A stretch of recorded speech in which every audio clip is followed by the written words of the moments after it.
Well, good morning, everyone. I am Kristen Campbell, and I am incredibly proud to serve as the superintendent of the East Penn School District.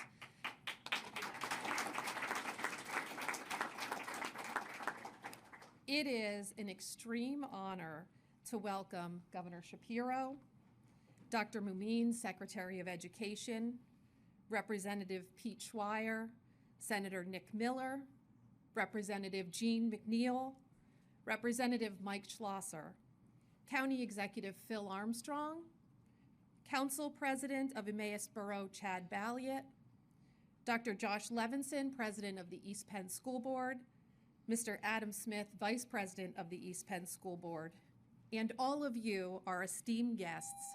I welcome you to the East Penn School District and Emmaus High School. Quick bit of background about us here in East Penn.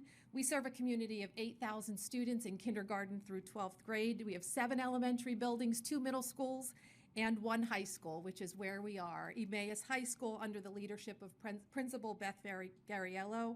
We are fortunate to have 2,800 talented students who have access to a breadth of academic, athletic, and co-curricular opportunities.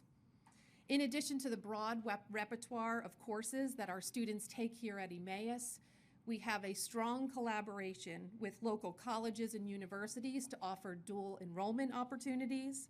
Our students have access to Lehigh Career and Technical Institute that offers top-notch career and technical education. And we also have partnerships with local businesses and communities to offer field study experiences for our students. Similarly, in East Penn, we've developed a profile of a graduate. This identifies skills and attributes that we want our students to develop throughout their educational career.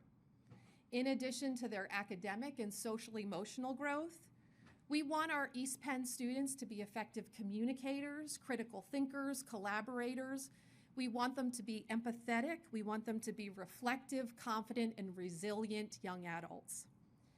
Fulfilling our portrait of a graduate is a lofty mission and one that requires a significant investment of time and material, human, and financial resources.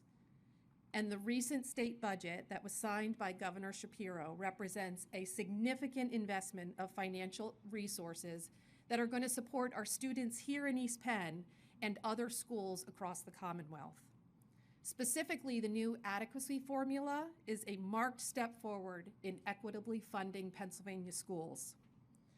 In East Penn, the additional state revenues, which totaled almost $2 million for us, were critical in helping us in various ways, including offering a fair and competitive collective bargaining agreement for our teachers and other valued professional staff. In addition, we used a portion of these funds to transition support staff positions from part-time to full-time, and these essential members of our East Penn team support our students with disabilities in specialized programs throughout all of our schools. And finally, the revenues will be used to support significant facilities work here in East Penn that's going to result in a K-8 grade realignment. These changes will address future capacity concerns in many of our schools, and more importantly, these changes are going to create enhanced and equitable opportunities for all students here in East Penn. I also want to recognize Governor Shapiro's commitment to supporting school safety and the mental needs of Pennsylvania students. We know that our students' social, emotional, and mental health needs are becoming increasingly complex. And all of us in this room know that our students' mental well-being and their academic success are inextricably linked. Through the use of state funds, East Penn has hired personnel to provide tiered interventions and targeted supports for our students. We've invested in an additional school counselor, school psychologist, student advisors, and behavior specialists to address our students' mental, emotional, and behavioral health needs.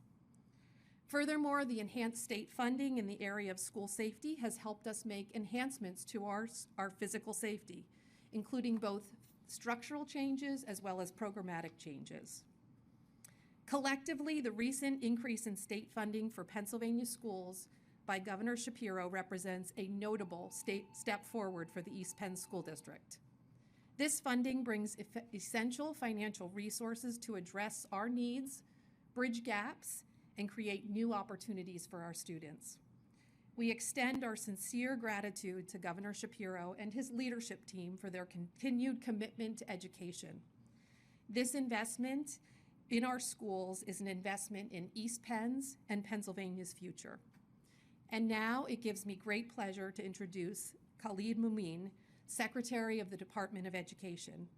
Dr. Mumin brings over 25 years of committed service to Pennsylvania children through his work as a teacher, school and district leader, and now at the state level. Please join me in welcoming Dr. Mumin.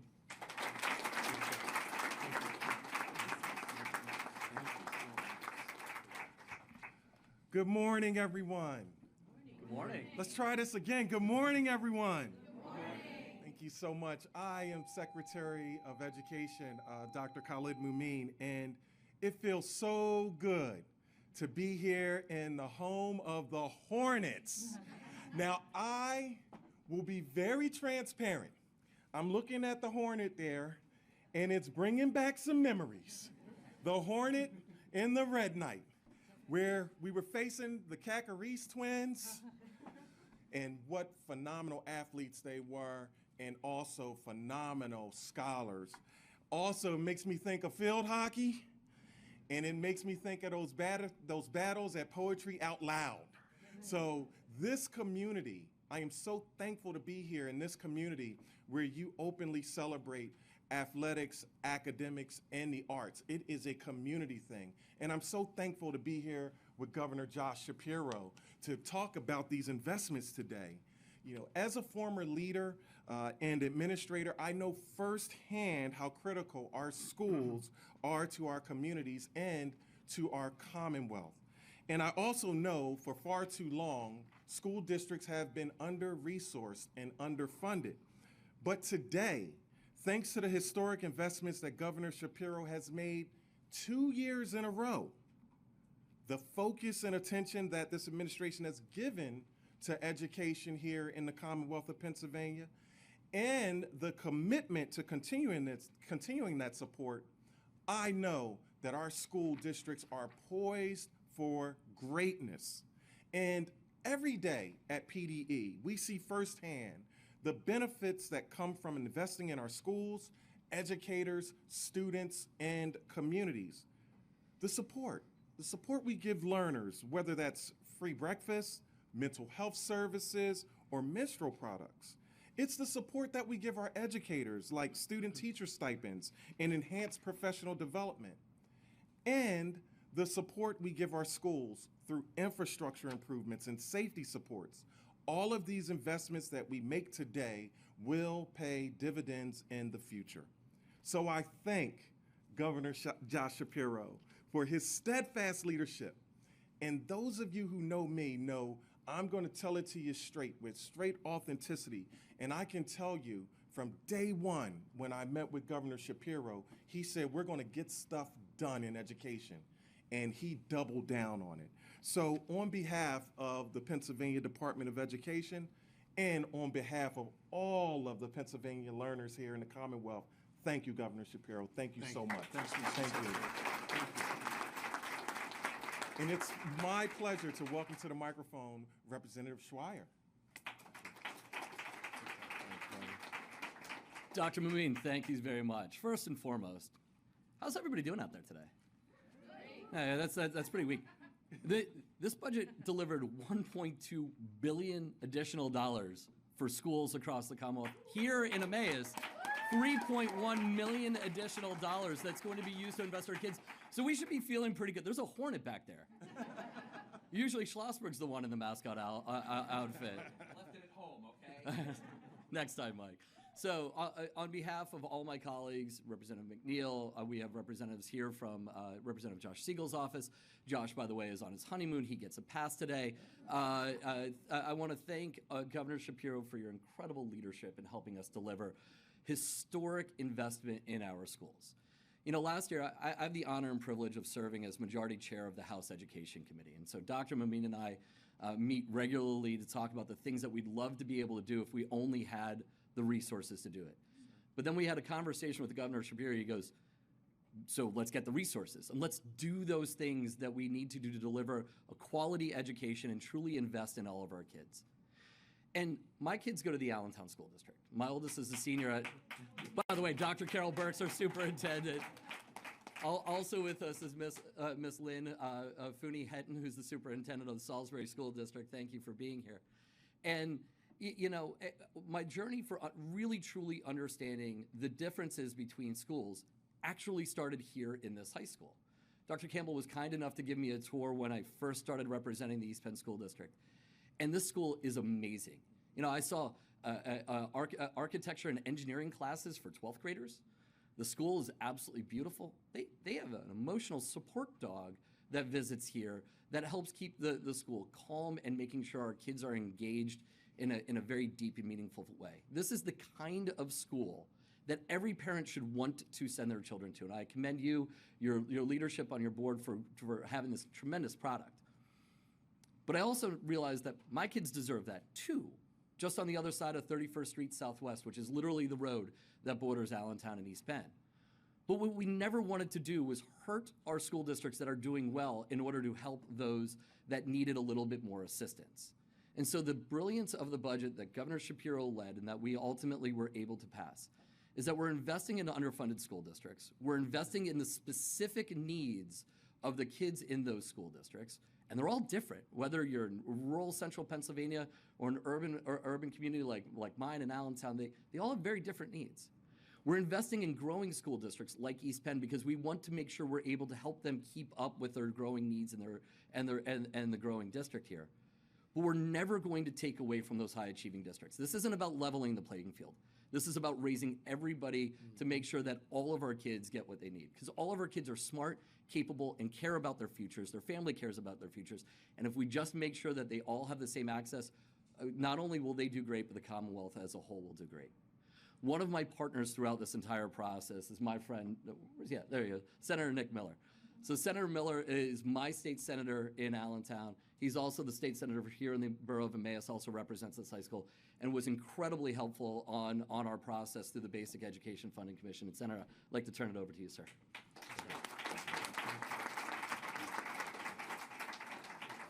Thank you, Pete. It really is an exciting day here in the Lehigh Valley. It's a beautiful day.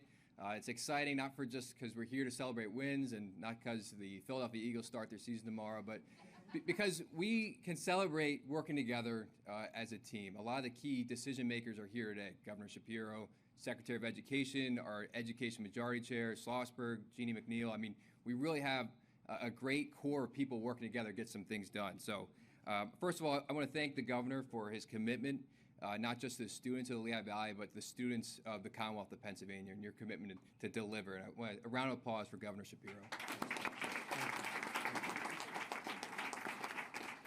So I know we have a number of speakers, but I want to make two points of emphasis. One is for facilities.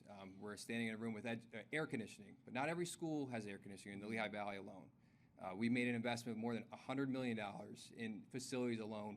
And I think of like the Allentown School District and those students. I served as a school board member there and saw the realities of that underfunding.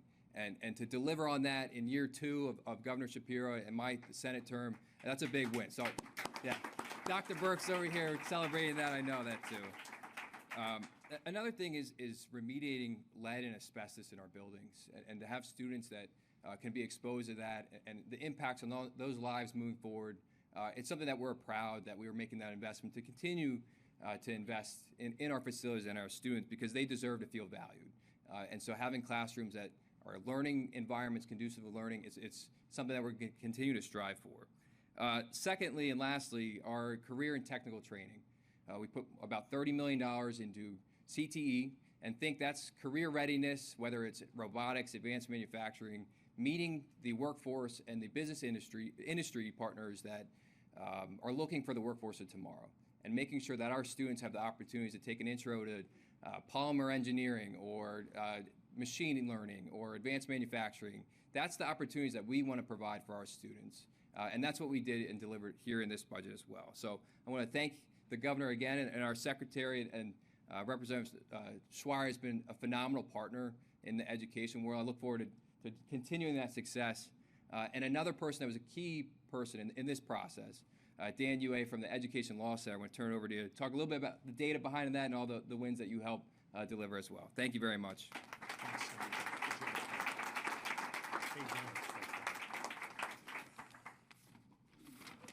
Hey everybody, my name is Dan Jorvik Acklesberg. Why they call me Dan Yue, because it's kind of hard to say that. So I'm an attorney at the Public Interest Law Center in Philadelphia, where along with my colleagues there and our co-counsel at the Education Law Center and a law firm called Melvin & Myers, we had the true honor of representing the courageous school districts and organizations and families that brought and won the school funding lawsuit that resulted in our school funding system being declared unconstitutional. So that case was a long effort. It was filed way back in 2014. And when we were actually getting ready for trial in 2021, we had a small meeting with then Attorney General Josh Shapiro. We told him that we planned to win the case, but we knew realistically that winning would be no small task. And so we asked the Attorney General to do something unusual.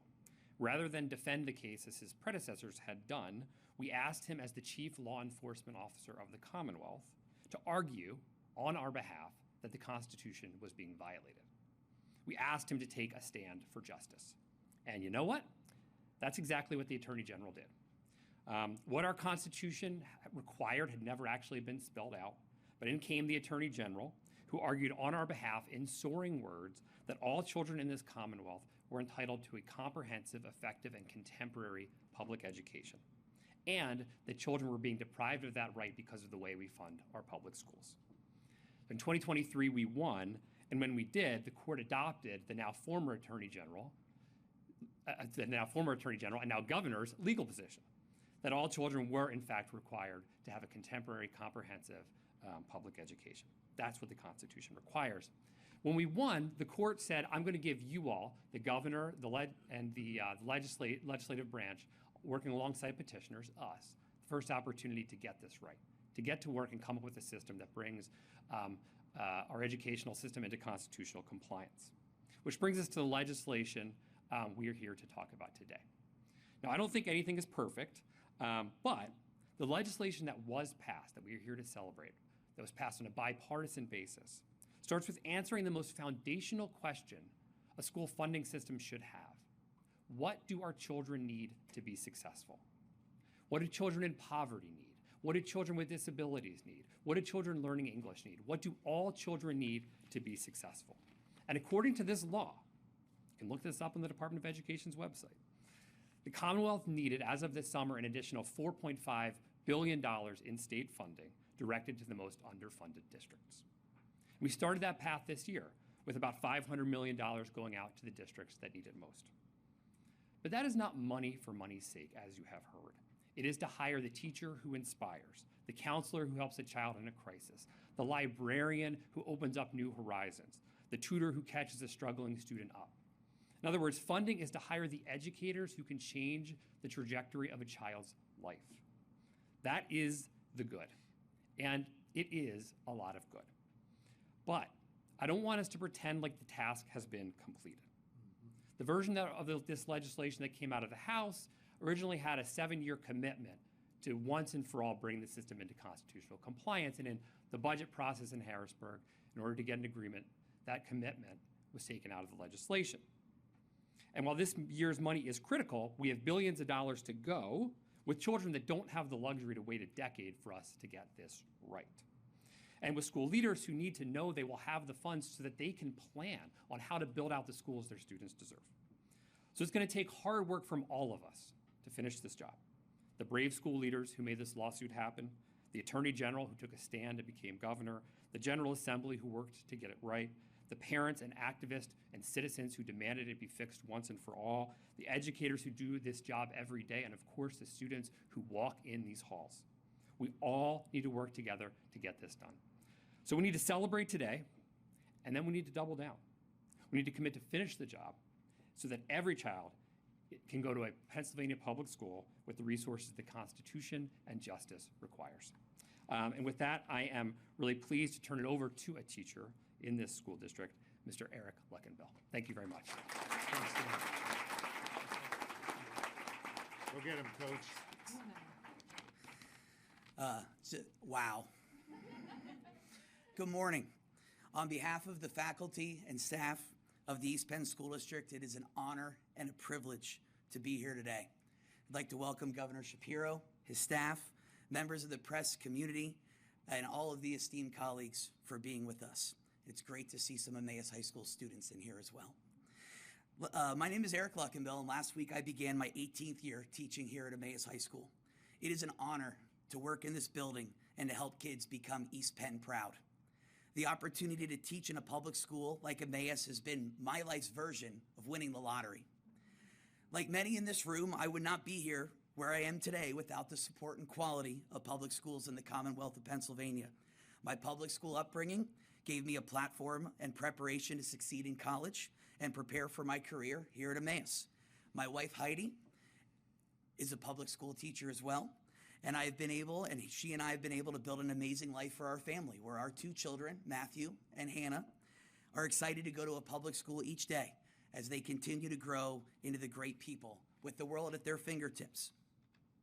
The support of public education from Governor Shapiro, the Pennsylvania General Assembly, and communities around our state allows educators like myself to spend our time sharing with students our passions, like my passion for American history and government. I'm a proud member of our Social Studies Department, which collaborates to help students become engaged and motivated citizens, while also building 21st century skills to help students succeed and achieve. From the art students portraying inspired work, language classes, reading works from the past and present, our science, business, and math teachers preparing the next generation for higher learning, language classes, and a plethora of other electives building well-rounded students, like you saw with our amazing musicians as we came in. Every day, this building is filled with great people, and it's possible because of the commitment of our community and the Commonwealth of Pennsylvania to support and invest in public education. The bill that Governor Shapiro is here to sign today is the latest example of our state's enormous commitment and investment to make sure that our public schools have the funding it needs to prepare our students for their future, to guide and support them as they become future leaders and members of society. This bill's examples of commitments and investment will help educators show our students that a high-quality education like the one they receive here in East Penn can be what it was for me, their equivalent of winning the lottery. I'm very, very thankful for the opportunity to be here today to represent so many educators, both in this school district and around the state. Thank you so much for everyone being here today. It is my pleasure to introduce one of our amazing students, the president of our Student Government Association, Mariam Mahmoud. Great job, very much. Great job, man. All right, Mariam, you got this. Go get him. Oh my God. Hi. Good morning, everyone. My name is Mariam, and I am Student Government President here at Emmaus High School, and I'm a current senior. Over the past 4 years within the school district, I've had the pleasure of meeting countless remarkable people whose support has shaped my high school experience. This includes not only some of my closest friends and peers, but also my teachers who have shaped me into who I am today. Their encouragement has been nothing short of extraordinary. From my counselor, who continues to make sure I don't overwhelm myself since the moment I sobbed to her in her office in sophomore year, to my homeroom teacher, who listens to my daily rants, and finally, to my teachers, whose willingness to help me with whatever their need. Their support has been a cornerstone of my high school journey. Many of you may not know this, but I was initially planning to homeschool after my freshman year, as I would have preferred to teach myself everything. At that time, I was unaware of the community and family I would come to be a part of here at Emmaus High School. Freshman year me would hardly believe all that we have accomplished and all the amazing people who we get to call our closest friends. Without this incredible community, I wouldn't be standing before you today. Emmaus High School has given me the space and resources to explore my passions, such as the field study program that Dr. Campbell talked about. And because of this, I'm excited to continue this journey as I pursue a pre-med major in college. Thank you to my peers, thank you to my teachers, thank you to Mrs. G and Dr. Campbell for the opportunity to speak in front of you today. And thank you to Governor Shapiro for allowing thousands of students just like myself to have access to the resources I've had here at Emmaus. Now it's my greatest pleasure to introduce the man of the hour himself, Governor Shapiro. Thank you. Here, stay up here for a second.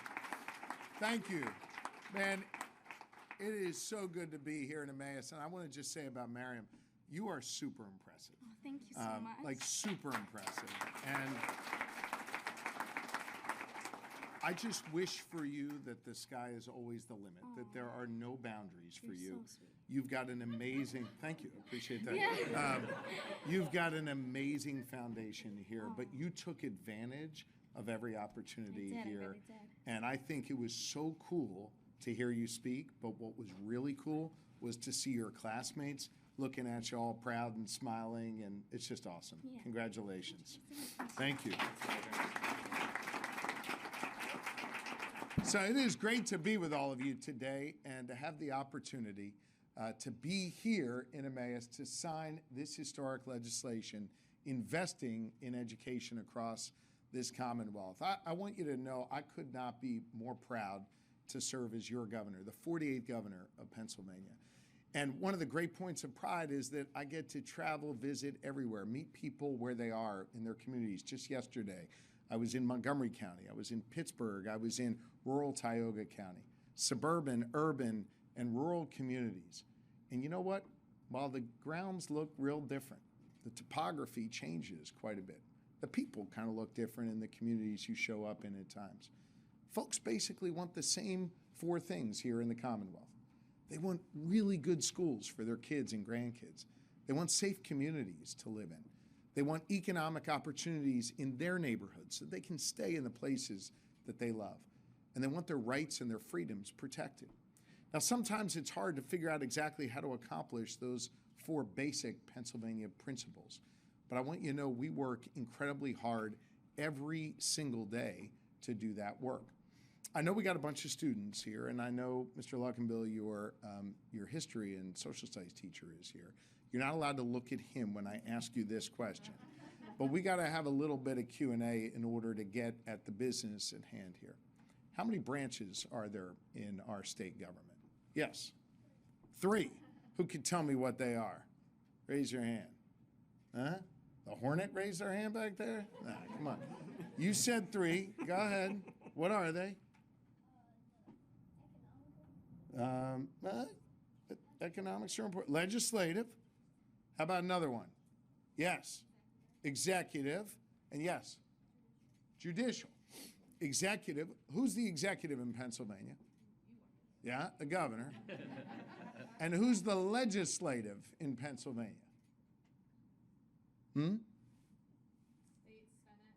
The state Senate and House. And we are privileged today to be joined by some of the members of the legislative branch, leaders in the legislative branch. Chairman Pete Schweyer, who leads the Education Committee, Representative Jean McNeil, Representative Mike Schlossberg, and Senator Nick Miller. These are all members of the legislative branch. And then what's that third branch? Started with a J. Yeah. Judicial. And who's in the judicial branch? They wear robes. Our judges. Right. Now, we don't have any judges here today because we didn't do anything wrong. But I'll tell you why they're important. And that comes back to education and the unique system that we have here in Pennsylvania. Okay. In order for a bill to become a law in our Commonwealth, we talked about the 3 branches. What has to happen? Raise your hand. Come on. How's a bill become law? Y'all know this. Don't look at your teacher. All the way in the back? Yes. Has to pass the House, has to pass the Senate, and then it gets signed by the governor right over there. Here's a question for you. When it gets passed in the House and Senate, does it have to be the same bill? Yeah. It has to be exactly the same bill. The same words, the same numbers, the same commas, the same periods. It's really, really hard to do that work. Let me tell you what makes it even harder in Pennsylvania. The Senate and the House are led by two different parties. Now, I'm not here to talk politics with you, but can you imagine how difficult it is to get Republicans and Democrats to agree to pass the exact same bill and get it to my desk? That seems pretty hard, right? Yet, here's what's important for you to know. Republicans and Democrats came together to pass an historic education bill because everybody cares about you, especially the people who are here in this room today. Representative Schweyer, McNeil, Schlossberg, Senator Miller, they care a lot about you. Now, the work to pass that bill was even more challenging this time because of that third branch of government, which was what? Legislative and executive. What was the third again? Judicial. Now, why was it more challenging? The courts, our judges, oftentimes review things we do to determine whether or not they're legal or not, or whether or not they comport, they follow our state constitution, whether they're constitutional. You know, for years that we've been doing this work in Harrisburg, we kind of knew that the way we were investing in our schools didn't quite feel right, wasn't maybe getting the job done. And a group of school districts, led by wonderful advocates, including one who's here today, Dan Yue, a lawyer, decided to go to court, to go to that third branch of government and say, hey, I think the way we're funding our schools is not only not right, but it's not constitutional. Because our state constitution quite literally says you, these students, have a right to a thorough and efficient education system, which are fancy words for you have a right to a quality education, right? Well, how do we make sure we have a quality education? We took that issue to court. I supported that work. You heard about that before from Dan Yue. These representatives and senators supported that work. And you know what the court found? The court wrote a long opinion. And the court said that we're not meeting that constitutional mandate, meaning the way we're funding our schools isn't legal. And do you know what they said the remedy was? That we need more money, but importantly, it wasn't just about writing a blank check.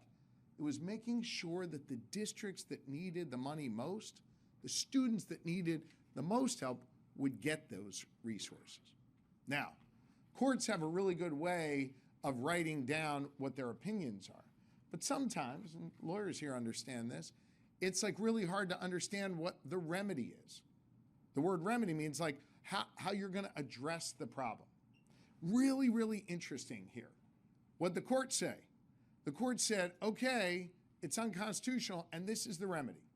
The representatives, the senators, the governor, and the advocates need to come together and come up with a plan to fix our system, to invest in our schools and make sure those dollars get to the right school districts. And you know what? We all came together. Democrats, Republicans, House members, Senate members, people inside government and people outside government. And we came up with a plan through a commission led by Chairman Schweyer, and then ultimately through legislation that was passed in the House and Senate, which I'm going to sign here in a moment. That plan not only invested an historic $11 billion in public education, including about $1.2 billion in new money. But what it said was about 64% of all that new money was going to be sent out to the districts that needed it most, where the students needed the most help, where there was such a demand on local taxpayers that we needed to make sure that the state stepped up and did its part. That's a really, really big deal. And that is ultimately what was signed into law, or will be signed into law. Now, it's really important to note that this is not just one and done, that we need to continue to make these investments in public education. Every single year, the governor presents to the legislature a budget that invests in a whole bunch of things, including education. And you can mark my words, I'll be coming back next year to continue this progress we're making on education, to continue to invest meaningfully in the future success of students like Mariam and all of you. This is our responsibility. This is our legal responsibility to do this work. Now, I know it's hard to imagine what $11 billion means, or an extra $1.2 billion overall to our schools. Let me break it down a little bit further for the East Penn School District. It means almost $25 million in funding that's coming from the state in this budget that we're about to sign just for this school district. That's 12% more than last year, nearly $3 million more than last year. And it includes about $1 million in those funds that are being driven out in the new formula for the districts that need it most. Let me break it down even further for you. It means more opportunities to have smaller class sizes, more STEM education, more money for VOTEC. I think you all call it CTE now, right? Isn't that what you call it? More CTE. Because here's the thing, if you want to be a laborer or a lawyer in life, both pathways to opportunity should be respected in our Commonwealth. And we should give you that opportunity to succeed. It means more opportunity to invest in one of the things I have heard you loud and clear on, and that is the mental health of students. We're so excited to be able to not just provide $200 million for mental health supports, but to hear your superintendent talk about how that's translated into more professionals here in our schools for our young people. Can I keep going? Is that all right? You got it. Okay. That's super important to us. Senator Miller talked about how schools that aren't as wonderful and beautiful as yours are going to now have dollars available to help them get rebuilt, to help deal with asbestos and lead in the school. That's super important. Making sure that every student, when they show up to school, gets free breakfast, something we fought really hard for. Because here's the thing, I can't work on an empty belly. You sure as heck can't learn on an empty belly. And it's really important that that be done. Here's a priority of my wife, our First Lady in Pennsylvania, that we got done. Making sure all women and girls in our schools have access to menstrual products. Pads and tampons should be free because you shouldn't have to miss school just because you can't afford them. We want to make sure that there's a range of access to extracurricular activities. Whether you play sports, whether you're in the band, whether you're in the chess club, whatever, we want to make sure that that's available to you. And these investments that we're making are going to help this school district and school districts all across Pennsylvania ensure that their students have a great education, a constitutional education, and a foundation upon which to make sure you can chart your own course and you have the opportunity to succeed here in Pennsylvania. Listen, we believe in you, and we believe that our future in Pennsylvania is directly linked to your success. We're counting on you. We're counting on you to be the best selves you can be, because we know when you're your best self, you can help us achieve great things in Pennsylvania. Now, I'm really grateful for all the kind words that were thrown my way for the work that we did to get this budget here today.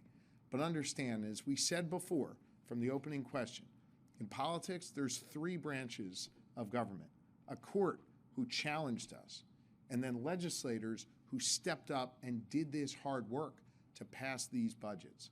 I want you to know that here in the Lehigh Valley, you've got great leadership. Senator Miller is a terrific senator.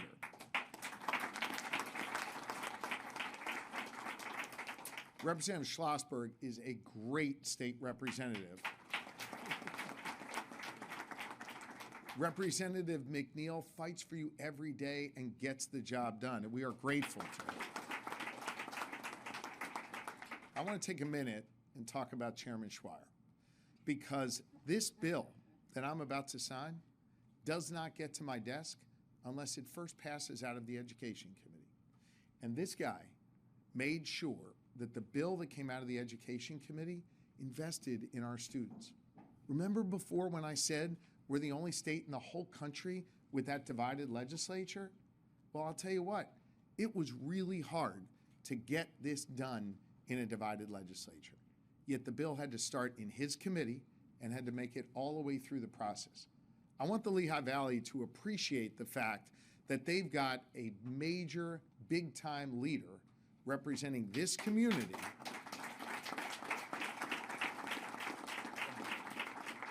who never, ever, ever forgot where he came from.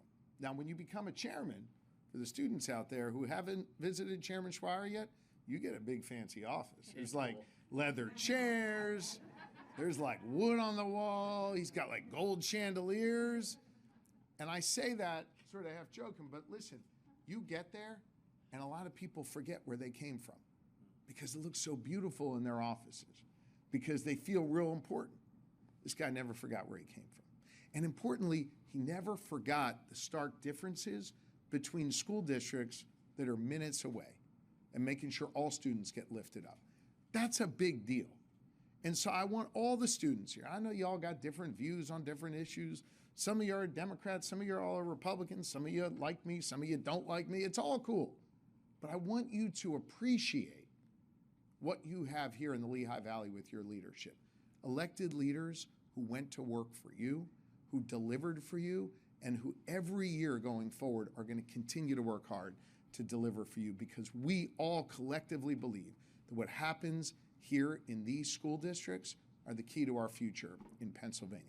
That's why I wanted to be here today, with great leaders like you have here, to sign this important bill into law, to show you just how much we care about you, and we're going to continue to fight for you.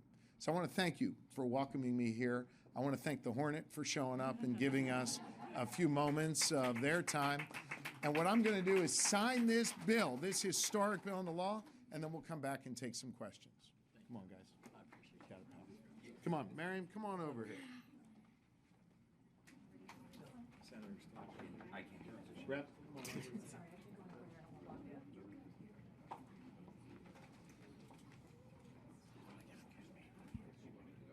Mariam, you come here. I'm going to invite the reps to come over a little closer here, too. You're good. Here, you stand right here with Senator Miller. We're in eye candy position. You good? Okay. Are we ready? Yeah, please come on up. This is the eye candy spot back here. I'm like the eye gummy candy over here, so. All right, here we go.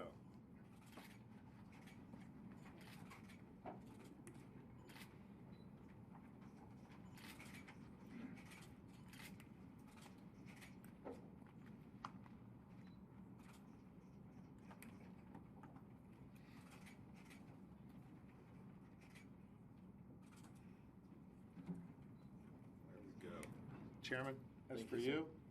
Congratulations. Thank you, Governor. Good work.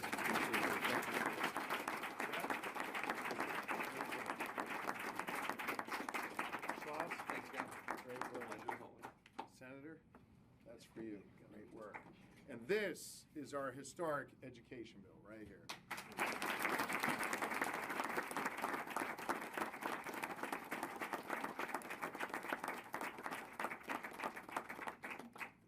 See, I fixed my signature, Mariam, which makes it official.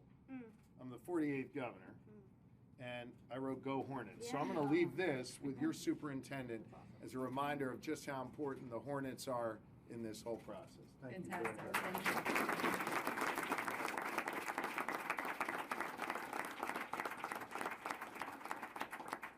All right. We're going to take some questions over here from the media.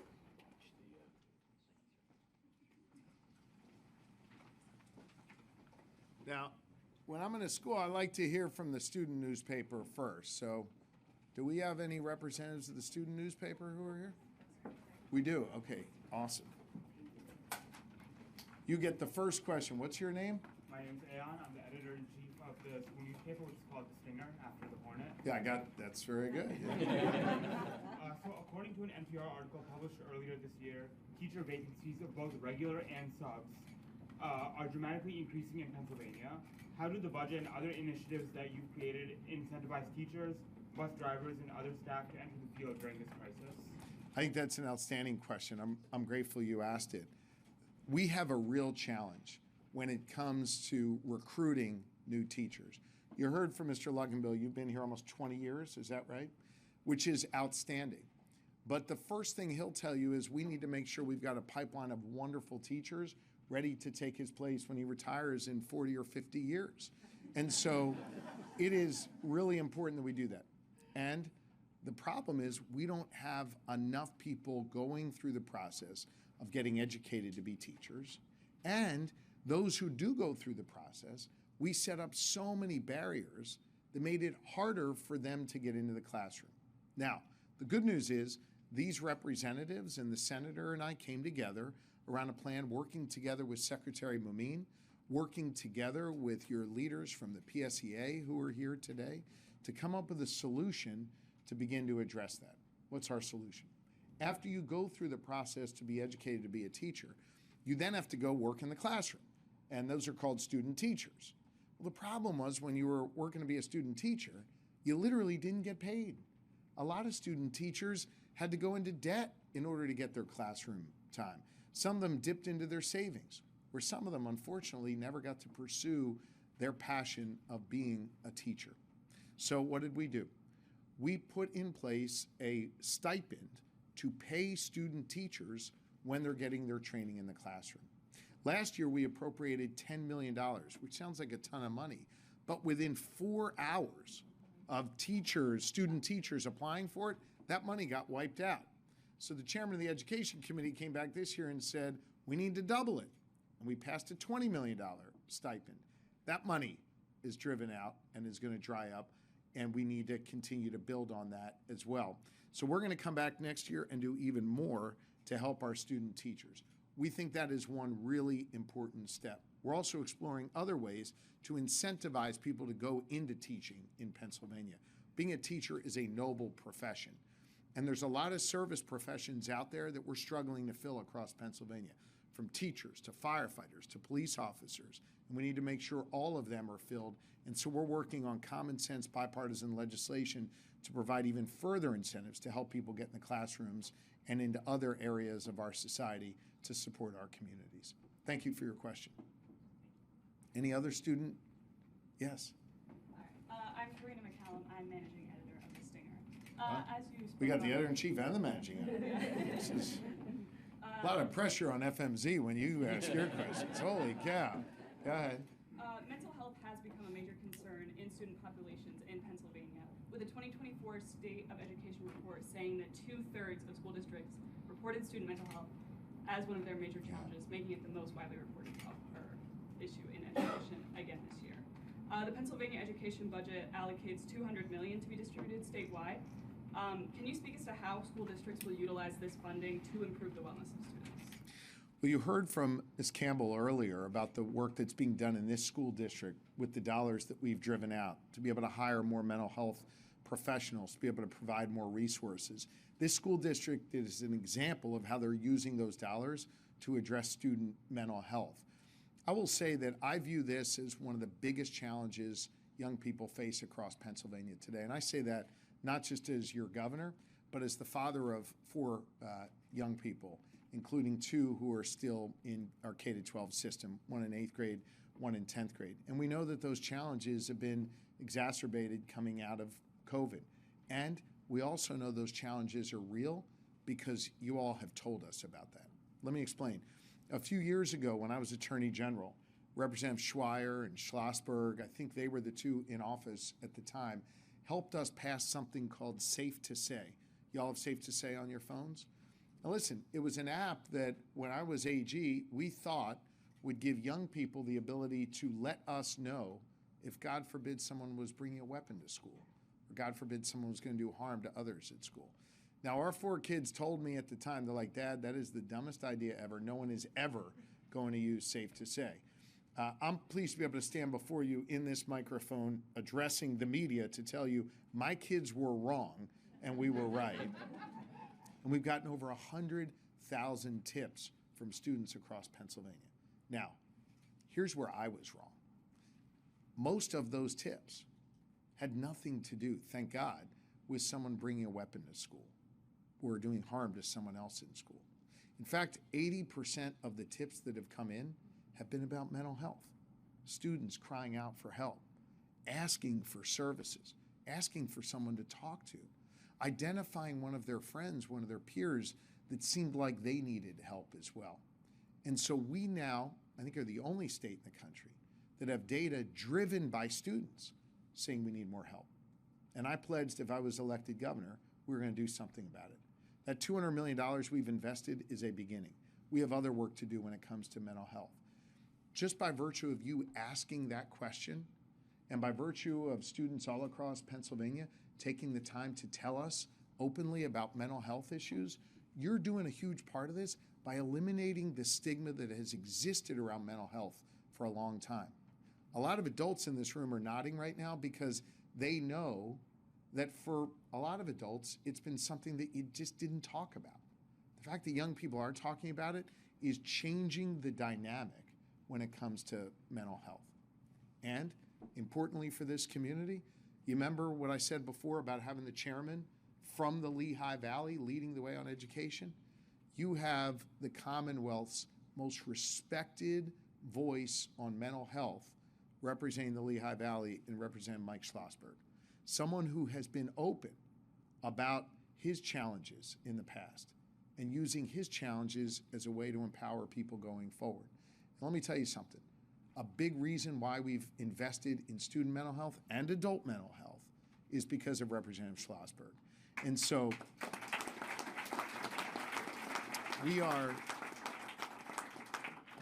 grateful for the students who have spoken up and have been the reason, the impetus for these investments.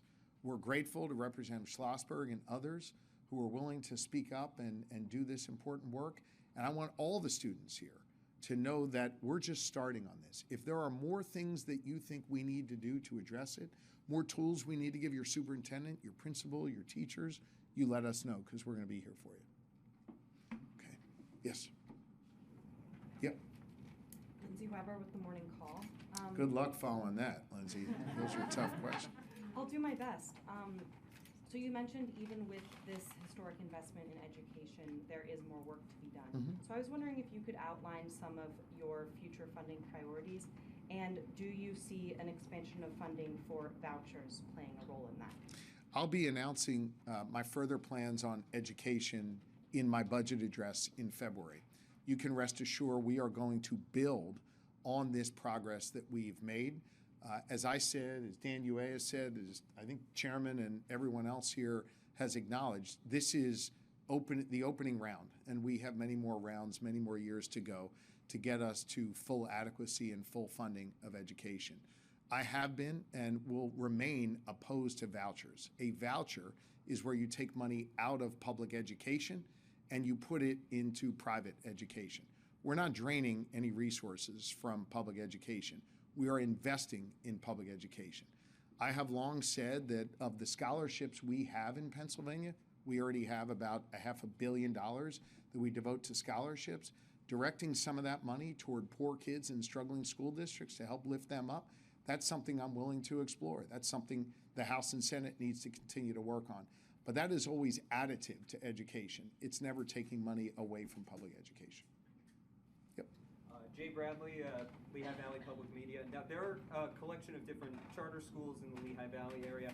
I'm just wondering how you expect this budget and this bill to impact the landscape of charter schools and I guess the balance between charter schools and more traditional public schools. Yeah. Well, I'm going to let the chairman talk more specifically about the Lehigh Valley. In general, look, these are public charter schools. These existed long before I was governor. They continue to exist. If a student chooses to go to a charter school, then those dollars come from their public school district. That's something that we think we need to fix the reimbursement rate, particularly around cyber charters. That's an area that is draining too much money out of our public school system. It's something I called for in the budget. We took some steps on that, but like anything else, you got to continue to chip away at it, work at it, find areas of compromise. Anything you want to add on that? No, that's all right. Anything else from the media? Great. Well, I'm going to get a chance to visit with some of the students and the Hornet. We'll have to take a photo there. And I just want to say thank you to all of you for being here today. I want to again say thank you to your lawmakers for standing up for you. Thank you to your teachers. Thank you to all of the administrators here who work hard every single day. We got your backs, and we're going to continue to work hard with you in making sure that all of our kids get an opportunity here in Pennsylvania to chart their own course and to do great things like Mariam and all the students here. Thanks very much.